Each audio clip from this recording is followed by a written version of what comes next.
Finding out your husband is cheating can start with something very small. At a dinner with friends, my husband, who had always been distant and proud, suddenly started serving food to everyone at the table.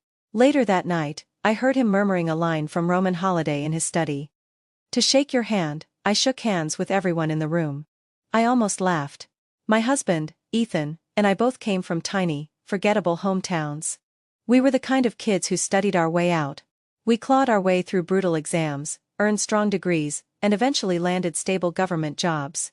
We started at the bottom, one careful step at a time, and built a life for ourselves in the provincial capital with no family connections and no safety net. Now we were both department heads. We had respectable titles, a car, an apartment, and housing payments comfortably covered. In every conventional sense, we had made it. This year brought us two more pieces of good news. First, Ethan had transferred into a leadership role at a major state-owned company, and his income had multiplied. Second, after 6 years of marriage, I was finally pregnant. Ethan was an only son, and there had been fertility issues in his family for generations. The older he got, the harder it would be. For years, trying to have a child had been almost as exhausting as building our careers. Then, 2 months ago, just after Ethan turned 30, I finally got pregnant. When we got the report, Ethan, who almost never showed emotion, wrapped his arms around me and cried like a child. We had a small circle of friends in the city, and we met regularly for dinner. That night, everyone praised Ethan, saying he was young, capable, and sure to rise even higher soon. Ethan just smiled modestly. He had always been known as the sharp writer in government circles, the polished one, the proud one. Then someone mentioned that Caleb and his wife were coming too. The mood at the table shifted. Caleb was Ethan's hometown friend. A couple of years ago, he had made decent money in construction, then lost everything to gambling. Now he was buried in debt, blacklisted, and constantly drunk.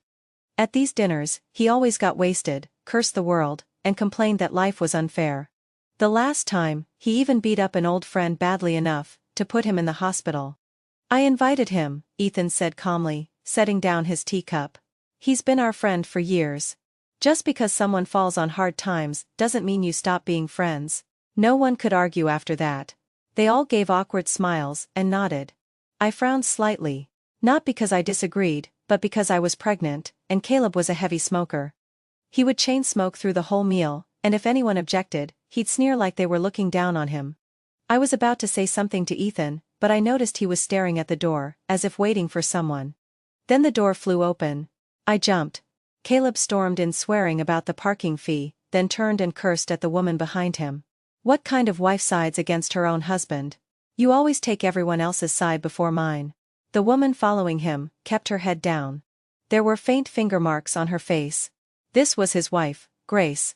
She was gentle-looking, soft-spoken, the kind of woman people called sweet and capable. She just had terrible luck in marriage. That's enough. Watch your mouth, Ethan snapped, his voice suddenly cold. Caleb instantly changed his attitude. Sorry, Ethan. Bad temper. I wasn't thinking. I'll drink 3 shots as punishment. Then he swaggered to the table, grabbed some peanuts, and sat down without even looking back at Grace. She stayed frozen by the door, embarrassed, pulling a lock of hair down to hide her face. Everyone looked away on purpose so she wouldn't feel worse. I sighed and called out, Grace, come sit down. They're about to bring the food. She smiled at me gratefully and took the seat beside Caleb. Thank you, Claire. Then she glanced past me at Ethan and said quietly, Thank you too, Ethan. Ethan's face tightened, but he said nothing. During dinner, Caleb kept smoking and drinking, cursing louder and louder until his face turned red. Grace peeled shrimp for him, poured his drinks, and barely ate anything herself. I was just about to tell her to eat more, when Ethan suddenly reached over and served a piece of fish to the friend hosting the dinner. The host laughed. I am the one treating everyone tonight. I should be taking care of you. Same difference, Ethan said. Then he stood up and started serving everyone else in order. One person got shrimp, another soup, another vegetables. One by one, he made sure everyone at the table got something. Everyone was stunned. What's going on with Ethan tonight? One person joked. Seriously. I've never seen this before. It must be because Claire's pregnant. He's just in a great mood. That explanation sounded reasonable, even to me. Ethan had never been expressive. My pregnancy was huge news for him and his whole family. His parents back home had been even more thrilled than when he'd first passed the civil service exam. I was smiling, ready to tease him, when I saw his eyes lift slightly. His gaze landed, almost casually, toward the front right side of the table. I followed it.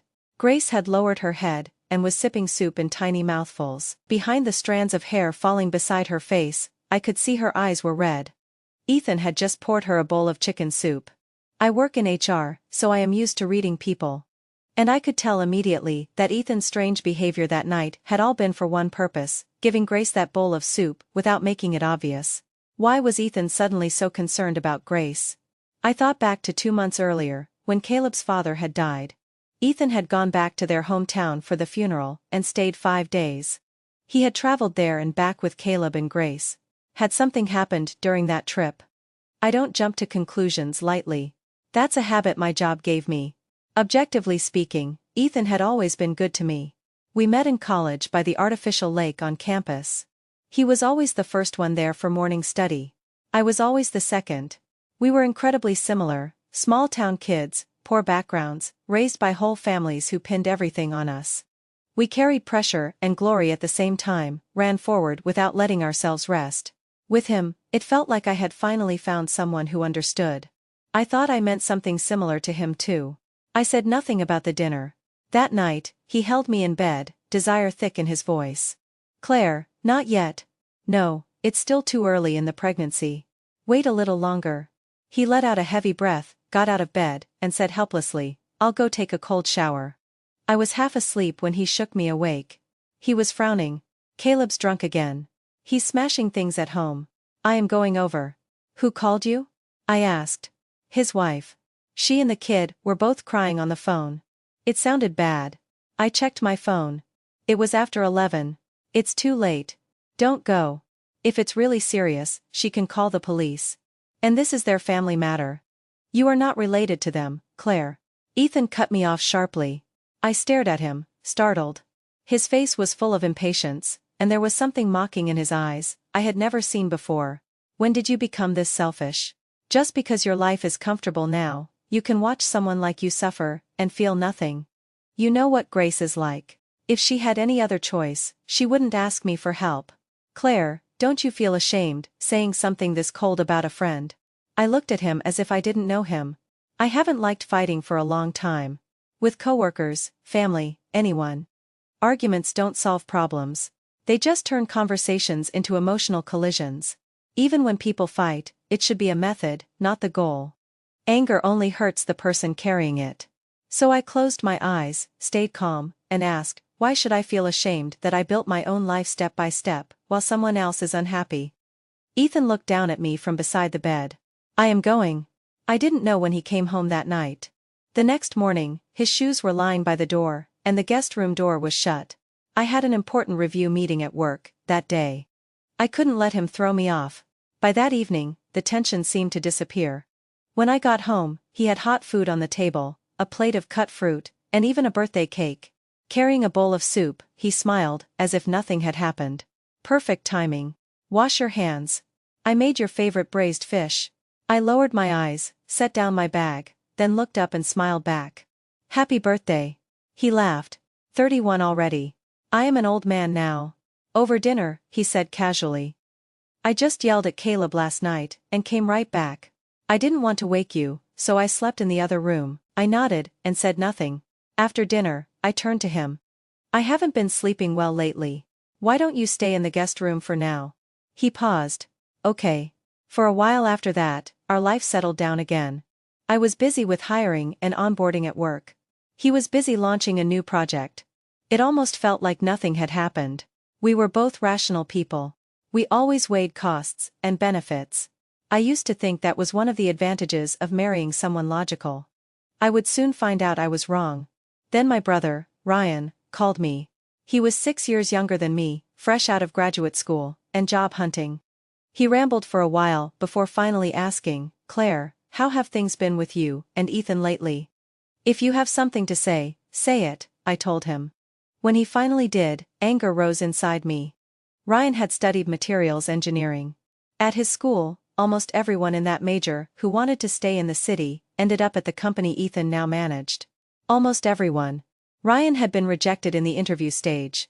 The reason? Upper management didn't approve him. There were 8 of us from my class staying in the city, Ryan said. I was the only one turned down. So I thought, maybe Ethan had some other reason. After we hung up, I took a breath, steadied myself, and called Ethan immediately. He didn't answer. 10 minutes later, he called back. What exactly disqualified Ryan from your company's hiring standards? I asked without preamble. There was a pause. Claire, nothing disqualified him. Then why didn't he get in? He spoke slowly.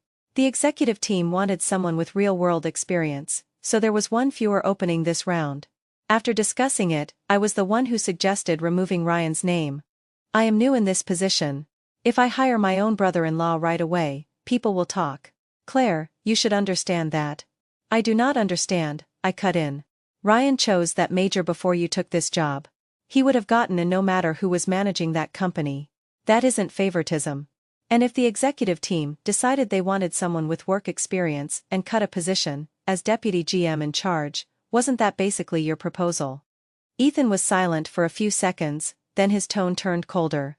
You work in HR too, and yet at a critical moment, you are this immature. The decision is final. Throwing a tantrum won't change it. Then he hung up. I bent over, clutching my stomach as it cramped. Ryan had entered college with one goal, this company. And instead of helping him as his sister, I had let my husband become the one who blocked his path. It was unbearable. Ethan and I entered a cold war. But this time he seemed unusually firm. He showed no sign of backing down, not even for my sake while I was pregnant.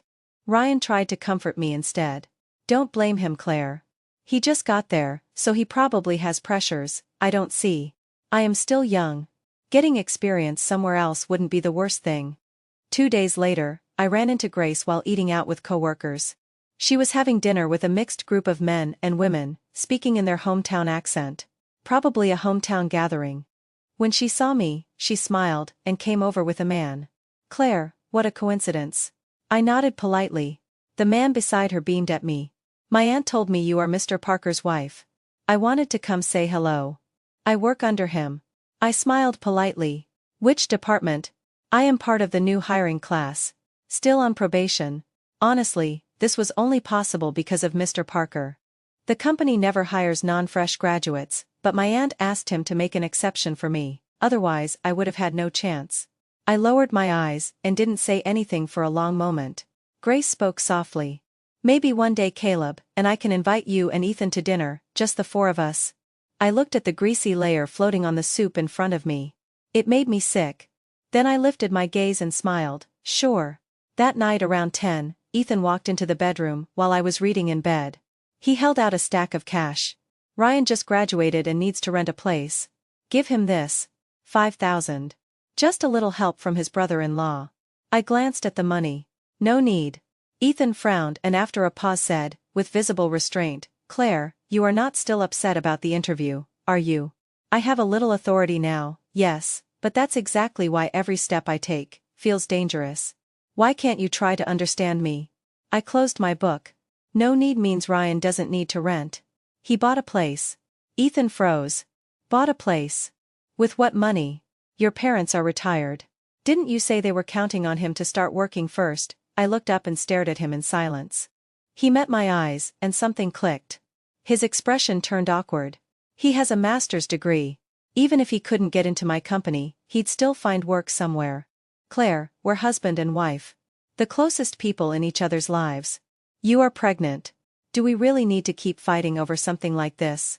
Just take the money. How could Ryan possibly afford to buy a place? He couldn't, I said evenly. So I lent him 40,000 for the down payment. Prices are down. It was enough for a used 1-bedroom. Ethan stared. You did what? Claire, how could you make a decision like that, without telling me? I leaned back against the headboard and tilted my head at him. Ethan, have you been too tired from work lately? I said lent, not gave. And isn't this exactly what you did 2 years ago, when your sister divorced, and you gave her 40,000 for a place, then told me afterward? His face darkened. That's different. How? My sister had nowhere to go after being thrown out by her ex-in-laws. Later, I did ask your opinion, and you agreed. Ryan is young. He just graduated. Buying a place isn't urgent. I nodded slowly. Right. If Ryan had gotten the job, he could have lived in company housing. It wouldn't have been urgent. But now that he was rejected, he needed somewhere to live. So we moved the plan up. And about acting without asking. Aren't I asking now? Ethan stood there speechless. Then I said quietly, you could understand your sister's situation. Why can't you understand my brother's? Or do you think I don't have the right to make decisions in this family? I knew him well. After 3 years of dating and 6 of marriage, I understood his nature. Some parts of him were instinctive, his first emotions always leaked out in a crisis. Other parts were trained, he could calm himself quickly and make the most rational decision possible. The money was already gone. The outcome was fixed. And since he had caused this, I had only expanded the consequences. Fair enough. The bedroom went still. At last, Ethan's face settled into calm again, even softening with a tolerant smile. Of course you have a say. Ryan is your brother, not some outsider. Lending him money for something important is only right. I smiled gently. Good. I am tired. Go get some rest. As he turned to leave, he paused at the door. One more thing. Caleb and Grace want to invite us to dinner. If you don't want to go, I'll go alone. I am going. It was dinner at their apartment. When Ethan and I arrived, Caleb was out on the balcony in a low, pleading voice, dealing with debt collectors. His 9-year-old son, Leo, opened the door. He didn't greet us. He just stared coldly at his phone and walked off. Caleb turned, saw us, and hurried over. Then instantly started yelling at Grace, who was coming out of the kitchen with hot soup, calling her useless for not noticing the guests had arrived. She flinched so hard the soup splashed onto her hand, turning the skin red at once. Ethan slammed the gift bags onto the table and barked, Enough. I came here to eat, not to watch you scream at your wife. Grace bit her lip and forced a smile. I am fine. He's just in a bad mood. Letting him vent won't cost me anything. Ethan glanced at her burned hand, and his face darkened. I found that odd. Why did he care so much about her hand? Grace worked non-stop the whole evening, cooking and carrying dishes, until the table was full. During the meal, Ethan seemed unable to hold back. He lectured Caleb. She cooks for you and takes care of you every day. Stop taking that for granted. And never hit her again. This is domestic abuse. She could report you. Caleb nodded along while drinking. Then Grace laughed, softly. It's fine. Men work hard outside the home. They're under pressure. If they lose control sometimes, who else would they take it out on except the people closest to them? If I just keep taking care of him and taking care of this family, everything will get better. I had been drinking soup, but those words made me look up sharply. I could hardly believe what I had heard. Then beside me, Ethan let out a quiet sigh. There was something like emotion in it. Caleb, already drunk, grinned and slurred. She may not be as capable as your wife, but when it comes to taking care of a man, your wife can't compare, especially in bed, the way she can make you. Caleb. Ethan shouted. If you are drunk, go sleep it off. Grace flushed crimson and fumbled for a new topic, embarrassed. Ethan, I still need to thank you for helping my distant nephew. If it weren't for you, you are mistaken. Ethan cut in even more sharply, his face rigid. Why would I know your nephew? You must have mixed something up. Grace blinked in confusion, obviously unable to understand why his attitude had changed so suddenly. The room fell silent. I smiled and broke it. Grace, you shouldn't only thank Ethan. You should thank me too. After all, the opening your nephew got was made possible because Ethan cut my brother from the list. Grace's eyes widened. Ethan's wine glass froze mid-air. On the drive home, I didn't say a word. The moment we got inside, I went straight to the bedroom and started packing. Ethan sat alone in the living room for a while before walking in heavily. He stood by the door and said slowly, Claire, there has been a misunderstanding. Please don't do anything rash before you hear me out. I promise every word I am about to say is true. I kept folding clothes without looking at him. About Ryan, I admit I had selfish motives. I had just taken the new position. Everyone was watching me. I had to be careful. If my brother-in-law joined the company right after I did, people who knew the background might not care, but people who didn't, or people who didn't care about the truth, would seize on the optics. So yes, I acted out of self-interest. I wanted to eliminate that possibility altogether. As for Grace's relative, that was just coincidence. The slot was empty anyway, so I thought I might as well do her a favor. He hesitated. And yes, I gave it to Grace because I felt sorry for her. On that trip back to the hometown, I saw with my own eyes how Caleb and his mother treated her, constant insults, sometimes hitting her. It reminded me of my sister. I zipped the suitcase shut and moved to wheel it away. Ethan grabbed my wrist. "Claire, please don't be impulsive. I know Ryan was wronged, and that's why when you lent him the money, I didn't object. We've been together for so many years. You are pregnant. Are you really sentencing me over this one thing?" His voice choked. His eyes were red. I hadn't seen him like that in years, not since the day we learned about the pregnancy. I slowly pulled my hand free. "I am leaving for training." He stared at me, trying to decide if I was telling the truth. I showed him the notice on my phone. It was a 4-day management training seminar at our old university in this city. He stared, then asked, "I thought you said after getting pregnant, you weren't going to attend any training. Why change your mind now?" "People change their minds," I said flatly. "Now I want to go." I drove myself to the university hotel and checked in. On the first day, Ethan called me 9 times and sent over a dozen messages, telling me to take care of myself. I answered none of them. On the second day, he messaged me that Ryan would need money to renovate the new apartment, and that he had just received a $5,000 quarterly bonus and had already sent it over. I still didn't reply. On the third day, he said Grace's relative had failed probation and been dismissed, and that the company was contacting previously rejected candidates to fill the position. On the fourth day, he asked if I wanted him to pick me up. I replied, yes. After Ryan got the job, he came to see me. We had always been close. When he was 5, if older kids picked on me, he would cry and stand in front of me and tell me to run. He was worried. "Claire, did you and Ethan have a fight?" "No," I said. "You know I've never been good at fighting." He frowned. "Then why did he suddenly change his mind? And even give me money?" "I just feel uneasy. If this is hurting your marriage, I'd rather not take the job." I patted his head. "Idiot. Why would you feel uneasy? You got what should always have been yours. Things are just back where they belonged. And the money, think of it as compensation. That's perfectly normal." He said seriously, "I'll pay every bit of it back." I laughed. Then he asked, "But how did you do it?" "Ethan isn't the kind of person who changes his mind easily." I told him gently, "There is more than one way to solve a problem. You don't always have to rip everything open and scream. As long as it works, it works." A month passed. On the surface, nothing had changed between Ethan and me. We had never had some dramatic confrontation. We never truly exploded. Every disagreement stayed inside the rhythms of daily life. It was as if a problem had appeared quietly and disappeared just as quietly. Ethan saw Caleb less and never mentioned Grace again. It was like he had cut both of them out overnight. He came and went from work on schedule and took good care of me during the pregnancy. Once the 3rd month passed, my appetite returned, and he started carefully planning my meals every day. Life felt peaceful again. Happy, even. Except for 2 small things. The first was a receipt I found in his coat pocket from a jewelry store, $3,000. I took a photo and went to the store. The clerk showed me the item, a gold bracelet. "I remember your husband," she said. "He said he wanted to surprise his wife. You two are so sweet." The second thing happened the week before. My car was in the shop, so Ethan had been driving me around. One day, there was a massive rainstorm. I waited for him at the usual corner for 40 minutes, soaked on one side, while every time I called, his line was busy. When he finally arrived, he said, "My boss called at the last minute. Why didn't you just get a cab?"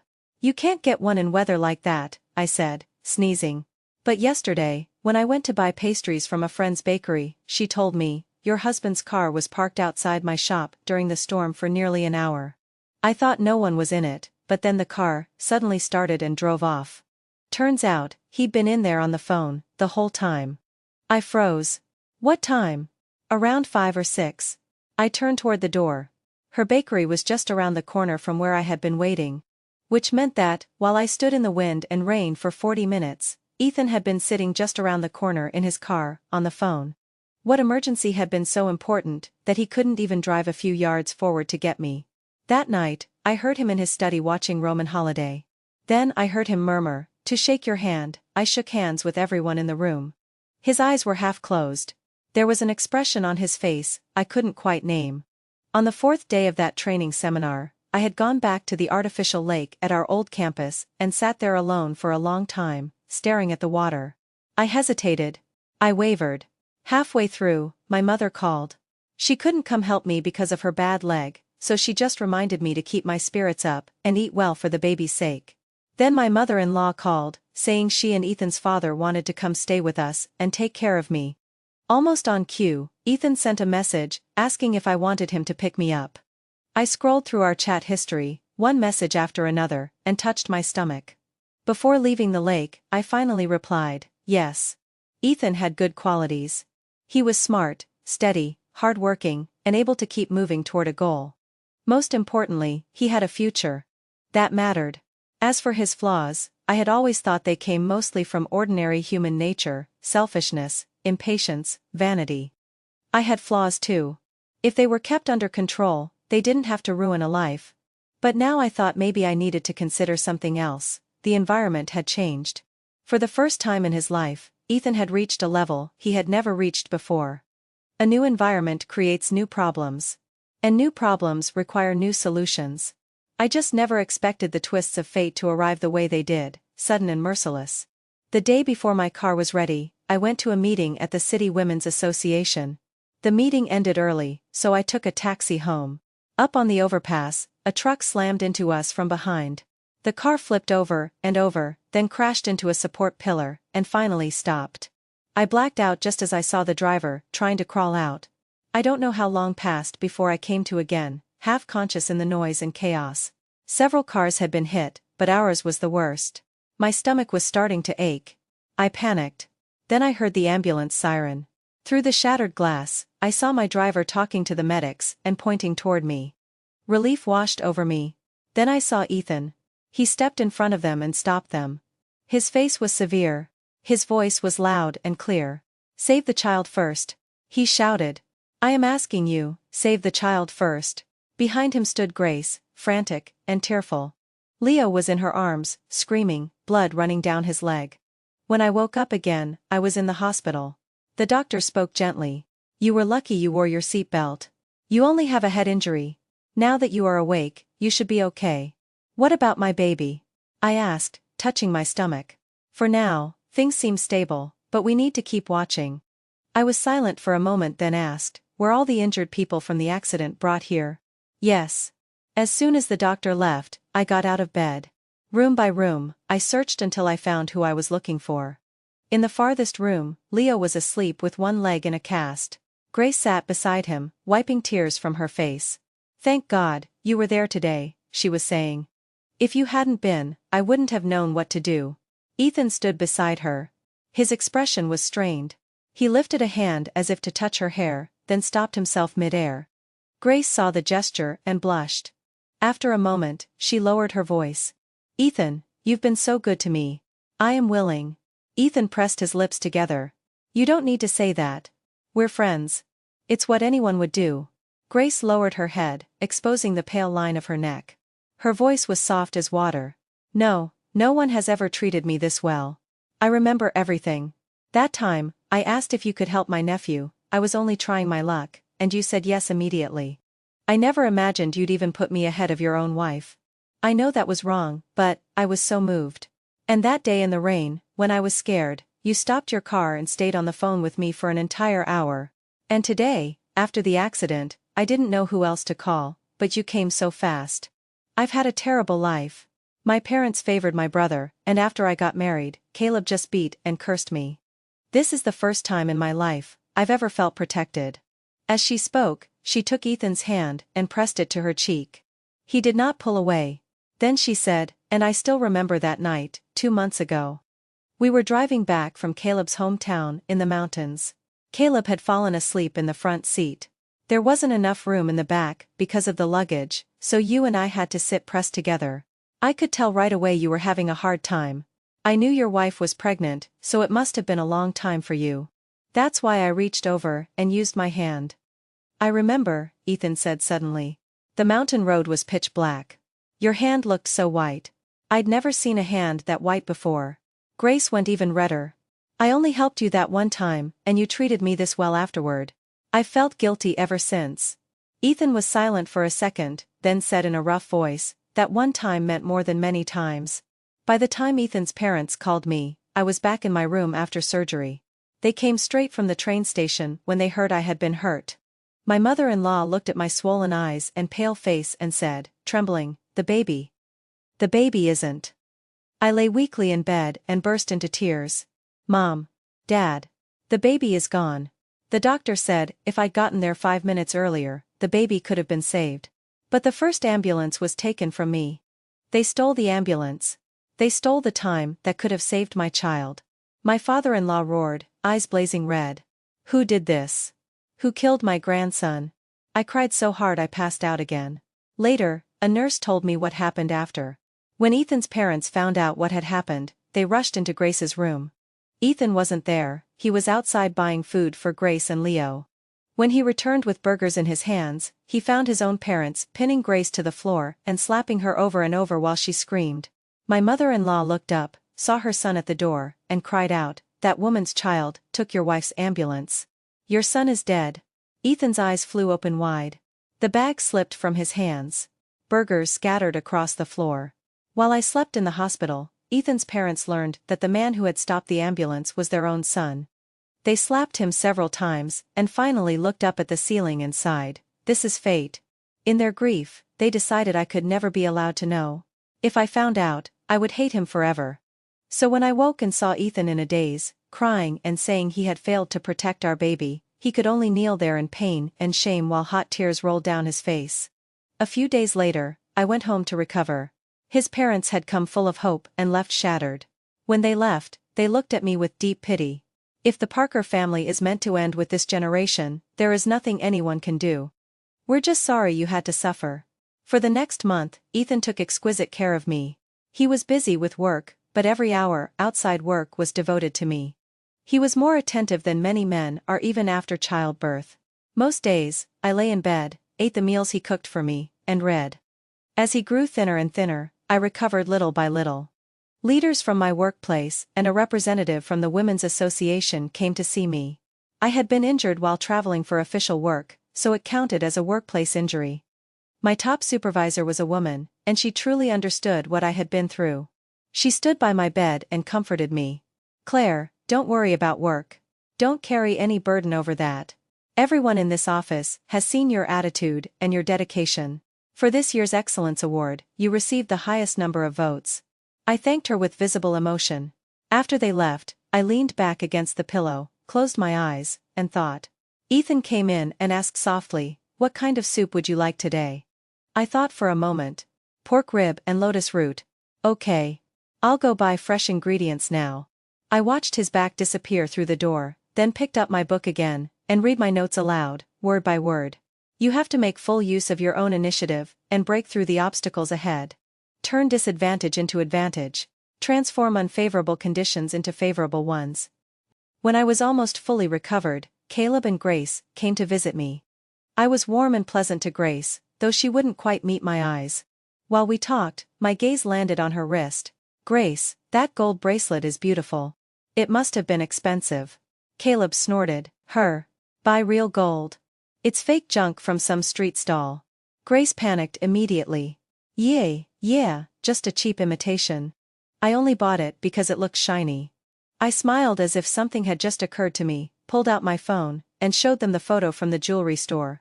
"Look, Ethan secretly bought this bracelet to surprise me. I only found out because I saw the receipt in his pocket." Caleb's eyes lit up. "That one's real, right? How much?" "The receipt says 3,000, I said with a smile. "But don't tell him I know. He still hasn't given it to me yet." Then I stopped on purpose and stared. Doesn't this look a lot like the one on Grace's wrist?" Caleb leaned in and squinted. "It does. Looks exactly the same." Grace forced a smile. "Fakes copy the real ones all the time." "True," I said lightly. "No, one buys real gold at a street stall." Caleb looked from my phone to Grace's wrist and said nothing, but his expression changed. Then I shifted to gossip. "Grace, I am glad you came to chat. I've been so bored at home. Did you hear about the couple across from us? They sold their place and moved out." "Why? she asked, stiffly. I sighed. The husband was having an affair with another man's wife. Her husband caught them in the act. To keep things quiet, he had to pay a huge settlement, and even sell the apartment. Caleb sat there in silence for a long time. After I went back to work, Ethan grew more and more worn down. Losing the baby had hit him hard. In front of me, he forced smiles, but most of the time, he sat staring into nothing, as if something essential inside him had died. Caleb suddenly started inviting him out for drinks all the time. At first Ethan refused, because he was afraid I'd mind. I told him gently, "It's fine. Go." He looked at me with gratitude. "Claire, medicine is so advanced now. Once your body is stronger, we'll definitely have another child someday." I nodded. "Yes. I will definitely have another child." Maybe he was lying to me. But I was not lying to him. The doctor had already told me my recovery was excellent. There would be no problem getting pregnant again. My female supervisor kept her word. Once I returned to work, she began giving me greater responsibilities. "In the workplace, women do get the short end of the stick in many ways," she told me. "But as long as we work hard and do the job, we are no worse than men." I threw myself into work, even more seriously, determined to claim every opportunity that belonged to me. Then one night, just as I was getting ready to sleep, Ethan hesitated and said, "Caleb's drunk again and hitting Grace." This time, both of them called me. "If you need me to stay, I won't go." "Go," I told him seriously. "Go now. If something happens, it'll be worse." That night, sometime after midnight, I woke to noise outside. I got up and walked out, shocked to see Caleb lounging in my living room like he owned the place. "Go back to sleep, Claire," he said lazily. "I just came with Ethan to grab something. We'll be gone in a minute." Confused, I walked toward the study and ran into Ethan coming out. His clothes were disheveled, his hair a mess, and there was a very clear handprint on his face. "Ethan, what happened?" He jumped. Cash spilled from his hand onto the floor. "Nothing, nothing. I accidentally knocked over a vendor's stall while driving. I am just getting money so Caleb can pay for it." When Caleb took the money, he glanced at Ethan, waved his phone with a look I didn't miss, and said, "I'll take this much for now. If it's not enough, I'll let you know." "Sound good?" Ethan's jaw twitched. "Get out." They both said it was nothing, so I went back to bed and slept until morning. 6 months later, while I was giving a work report to leadership, I got a call from the police telling me to come to the station immediately. A union representative from work went with me. At the station, the officer told me my husband had gotten into a fight. One man had cut off part of another man's ear. I stared blankly. "Who cut whose ear?" "Your husband cut Caleb's ear," the officer repeated. Then he explained everything. Half a year earlier, on the night Caleb had been beating Grace, Ethan had gone to their home to break it up. Later, the two men got drunk. In the middle of the night, Caleb woke up in the living room and heard unmistakable sounds coming from the bedroom. He went in and found Ethan on top of Grace. Furious, he dragged them apart and beat Ethan badly. To keep Caleb quiet, Ethan agreed to pay him money. That was why I had seen the two of them together in my house that night. But Caleb was drowning in debt. One payment was never going to satisfy him. Over the next 6 months, using videos from his phone as blackmail, Caleb extorted more than $180,000 from Ethan. I blurted out, "That's impossible. Where would Ethan get that kind of money?" "Online loans," the officer said. He admitted he borrowed over $100,000 from various lending platforms. This time, Caleb demanded another $50,000. Ethan snapped, grabbed a kitchen knife from Caleb's apartment, and cut his ear. I sat there stunned for a long time. The union representative patted my shoulder with sympathy. "Director Claire, please stay strong." Caleb was sentenced to 10 years in prison for large-scale extortion. Ethan was dismissed from public employment, then sentenced to a year for intentional assault. I divorced him while he was in prison. I knew nothing about the loans, so legally the debt was his alone.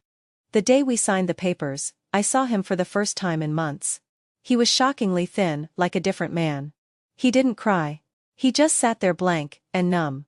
When he saw me, his whole body shook, and he lowered his head so far, it looked almost unnatural. He trembled slightly through the entire process. I remained calm and indifferent. As I was leaving, he suddenly called my name. I turned back. His eyes looked lost. How can fate be this strange?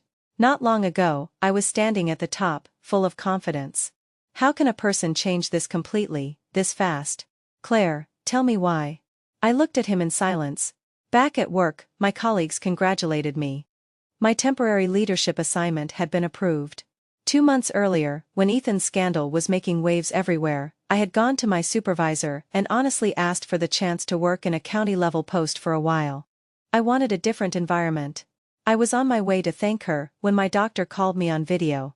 After the surgery, I had kept consulting her as I recovered, and over time we had become friendly. I stepped into an empty meeting room to answer. After chatting for a bit, she said, "Claire, when I think back to that day, I am still stunned. One moment you were asking if the baby was safe, and the next you came to me asking for a termination.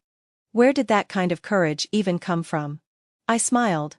I really admire my current boss. There is one thing she said that I always remember. Women may be seen as the weaker sex, but once a woman has the courage to risk everything, she becomes unstoppable. When I hung up and turned around, my supervisor was standing in the doorway. My body tensed for a split second. She was quiet for a moment, then smiled slowly. "I heard you were looking for me. As it happens, I was looking for you too." I nodded. "Yes, I wanted to thank you now that the approval came through." She studied me for a few seconds then said, "Claire, I was worried there would be many situations you wouldn't be able to handle in that new assignment. But now I am not worried anymore. Go do good work for 2 years. I'll be waiting for you to come back and do even bigger things." I smiled back, unable to hide my emotion. "I won't let you down." Extra. When Ethan was released from prison, Grace was waiting outside the gate. "I've divorced Caleb. You gave up so much for me. I am willing to follow you and take care of you for the rest of my life." Tears shimmered in her eyes as she looked at him weakly, sweetly. Ethan stared at her for 2 seconds. Then he suddenly turned and ran. He ran fast, hard, like something was chasing him. Yes, he still wanted one more chance with Claire. During that year in prison, he had thought of her constantly. He missed every detail of the life they had shared. In this world, only she had ever understood him. Only she had ever supported him. 10 years earlier, when he had nothing, Claire had still stepped into his life. Now he was ruined, yes, but he still had work skills, life experience, and he believed he could start over. So he called her. The line was noisy. It sounded like some kind of employee sports event was happening. People were shouting scores in the background. Ethan said her name in the same steady voice as always. "Claire. It's Ethan. I am out." Claire sounded surprised. "Why are you still calling me?" Ethan drew a breath and declared carefully, "Claire, I want to pursue you again." There was silence for 2 seconds. Then she laughed. He had expected that. Calmly, he continued, "I know you haven't forgiven me yet. That's okay. I can take it slowly. Life is long. I'll rise again. Claire, during that year in prison, I kept thinking about our child. You were hurt, you suffered because of me, and I will make it up to you." Then her voice cut in, crisp and clean, with applause roaring in the background. "That child was terminated by my own choice." Ethan froze. "What?" He heard the click of elegant heels as she walked and spoke at the same time. "The baby was still fine at first. Then I overheard your conversation with Grace in the hospital, and I ended the pregnancy. The moment you chose someone else's child over your own, you gave up that child yourself. So don't look for me again. Don't appear in my life, again." Then she added, "Ethan, you've been out for a long time." The line went dead. Ethan sat in a cheap, cramped motel room and didn't move for a long, long time, as rigid as a statue. Over the next 2 years, he failed again and again. To survive, he eventually started delivering food. One day, in a rundown building, he saw Grace again. She opened the door for the delivery. Her eyes were swollen. Her body was bruised. Somewhere inside, a man was yelling at her. The same scene. The same kind of woman. Ethan almost fled. He was deeply grateful he was wearing a mask. 2 more years passed. By then he had given up on rebuilding anything. Delivering food was fine, he decided. He was alone. No wife. No child. No one to leave money to anyway. At that moment, he finally understood with sorrow that this was all his life would ever be. Sometimes, riding his scooter through the wind, he thought about the boy who had studied by the campus lake. Poor. Awkward. But full of possibility. Full of future. And with a beautiful girl beside him. That boy felt like him. And also like someone else entirely.